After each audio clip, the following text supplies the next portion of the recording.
thank you to Shannon and Leon and everybody for hosting us.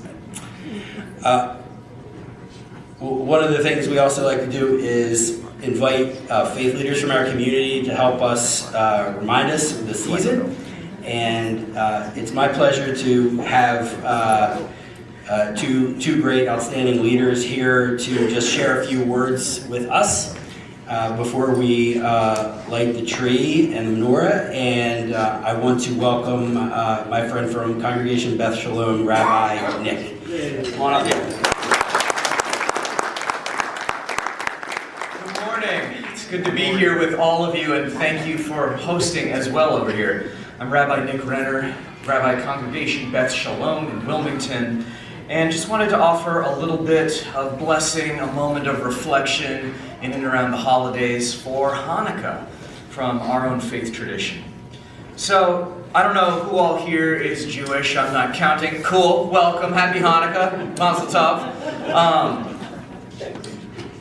And so you'll forgive me if you've heard some of this before, okay? But I want to share a little bit about this thing over here, the menorah. I went ahead and lit it going into this because I wanted the light to be an accompaniment to what I was going to share about it. There is a work called the Talmud. It's a work of Jewish writings from 1500 to 2000 years ago. And this is like the earliest rabbis all getting into, okay, what are going to be the rules of Judaism? How are you going to do this thing? And in a piece where they talk about Hanukkah, they talk about where it is you're supposed to position the menorah. Where's it supposed to be? Now, if you've ever gone to someone's house for Hanukkah, candle lighting, whatever, dining room table, maybe on a shelf, whatever, the rabbis in the Talmud from 1500, 2000 years ago say, actually, it's supposed to be in your window, not at your own table. This is an interesting thing. Why is that, they say? Well, the idea behind it is that the light of it, it's not just supposed to be for you, for your family, for your immediate relatives, the people you're surrounded with. You're actually supposed to put light out into the darkness.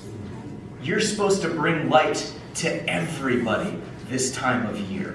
They say, yes, if there is, if it's a bad time or it's a bad neighborhood in which to be Jewish, given where you are historically, you can keep it indoors a little bit. You also don't want to set the curtains on fire or whatever. But the idea behind it is not that it's light just for you and your immediate household, but that it's for everyone. And with that, I want to say it's not an accident that we have our festival of lights, Chag Urim in Hebrew, this time of year when it's the darkest. That it actually falls on each and every one of us to bring light into the darkness. Those of you who are in public works, in public service, in government, serving the state of Delaware, Newcastle County, all of you are doing this in such a direct and profound way, bringing light into the darkness.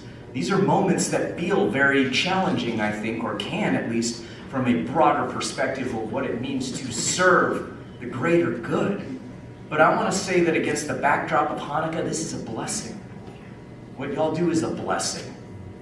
That y'all may not be lighting this thing concretely, but the reason I lit it going into this is as not just a symbol, but as an invitation. That what it is that you all bring through your roles, your jobs, your service of the people of Delaware and of Newcastle County, that's the blessing. And so I want to offer not just my gratitude and my thanks for what it is that you all do, but also that as an invitation this time of year. Even when things are complicated, things are not easy, things are not simple, straightforward, whatever it may be, the fact that you all show up and you bring a little bit of light to the people of Delaware and Newcastle County, to the people here, you all are doing this. Keep doing that. Keep bringing light. Keep lighting up the darkness, making this a warmer, kinder, friendlier time of year in which we reach out and care for our neighbors and care for the others in our lives. Y'all are doing it already. So whether or not you're Jewish, whether or not you've ever been part of a Hanukkah candle lighting, and it's not Hanukkah yet, that's why I lit the whole thing. We'll go candle by candle a little later in the month. It's cool.